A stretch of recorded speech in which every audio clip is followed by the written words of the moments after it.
Is your genealogy research time limited due to other commitments? You need to make the most out of every research moment that you have. Join me today on the Ancestral Findings podcast, and I'll show you how.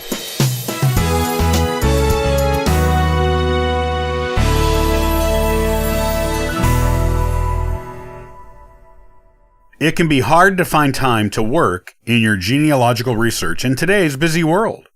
You have your family to care for, your marriage to attend to, extended family obligations, friends to see, social and community activities to participate in, and maybe even a job. So, how are you supposed to get any good, quality research of significance done in between all of these other things? Well, the good news is that there are some time-saving tips you can use when doing your genealogy research that will help you get more done faster. This will help you make the most of the research time you do have and ensure your work is of good quality, sourced, and, most importantly, accurate. Here are the 5 time-saving tips you need to make genealogy work for you in a busy, modern world. Number 1, work on only one branch at a time. It can be tempting to do searches on all of your ancestors whenever you get some time to work on your genealogy. However, if you go into it without a plan of research, you will end up searching a little bit on a lot of branches and not getting much done. You don't have to work on the same branch each time you do research. By all means, switch it up so you can get some variety, unless you have one branch in particular that fascinates you. Otherwise, stick to one branch for each research session. You will get more work done on that branch this way. You will only be looking at records that pertain to this branch. You will only write summaries and life stories about people in this branch. You will only contact other researchers who are working on this branch. Even if you just have an hour or two to work on your genealogy, you can get a list of children filled out for one generation, or even take the family line back another generation or more, if you just concentrate your research on that one branch. Number 2, keep a citation reference sheet nearby. You've got to cite your sources in genealogy. You just have to. It's been discussed in other articles, but it bears repeating. If you do not cite your sources on every single item you put on your family tree, you won't be able to publish it. Future generations won't be able to retrace or fact-check your work, and you yourself may get confused about where you found certain pieces of information, and then begin to doubt their accuracy. Citing sources should be a habit you make early on in your genealogy research, so you do it automatically as you go. Genealogy citations are a bit different than academic citations, though. If you're citing things that come from the internet or the provenance of artifacts, citation becomes a whole lot more complicated.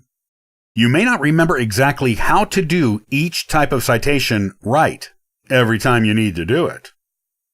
The good news is you can buy genealogy citation reference sheets on places like Amazon and eBay. Just get the ones you need and keep them by your computer while you're researching and entering information. It will make citing sources so much quicker and easier for you, leaving you more time to do actual research. Number 3, make a folder on your computer for every piece of information you collect. You will attach many documents to your online or electronic, software-based family tree. However, there may not be a place to put everything, or even a way to attach everything that you collect. Whenever you find a document in electronic form, immediately make a folder for it on your computer. Label the folder by type of record and the surname of the family branch to which it pertains. Make a master folder for that family surname, and put all the subfolders for different types of documents you find in it. You can put all of the master surname folders in a folder called Genealogy. When you do this, you are making it much easier to find documents you need to do your research. Develop a habit of automatically putting documents into their appropriate folders when you download them to your computer. Pretty soon, you won't need to make new folders. You'll just put documents in the ones that already exist on your computer. Then, when you need something, you'll know exactly where and how to find it. Number 4. Develop a good organizational system for physical records and keep them near your computer for easy access when you need them. Just like you want to organize your physical records so they are easy to find, you want to do the same thing with the physical records you will collect while doing your research. Some people use a filing method with master hanging files for surnames and individually labeled manila folders in them for the different types of record pertaining to that surname.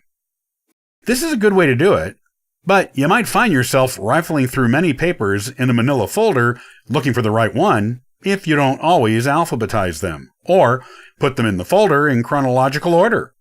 And what about photos? They need special protection.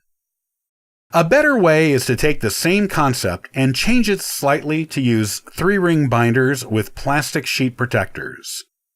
You can have a binder for each surname and organize documents and precious photos inside by type of document, then further arrange the types of documents in chronological order.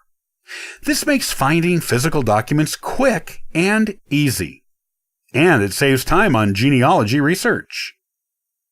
Number 5. Set up templates for ordering records. You will likely be ordering a lot of records in your genealogical research. If you set up templates for each type you may order, and from each state, as different states require different information for ordering records, you can just fill in the information whenever you need a new record, without having to look up what the state needs or type a whole new letter again. Include a notation in each template indicating how much money you are sending for the record, so you won't have to look up the different prices each location charges each time you need to order a record either. This saves a lot of time in doing your genealogy research.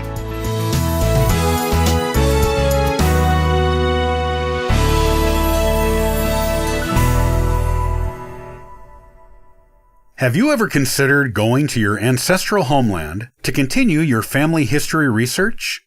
Well, you should. On the next episode of the Ancestral Findings podcast, I'll talk about why and how to plan the perfect trip. Copyright by Ancestral Findings, all rights reserved.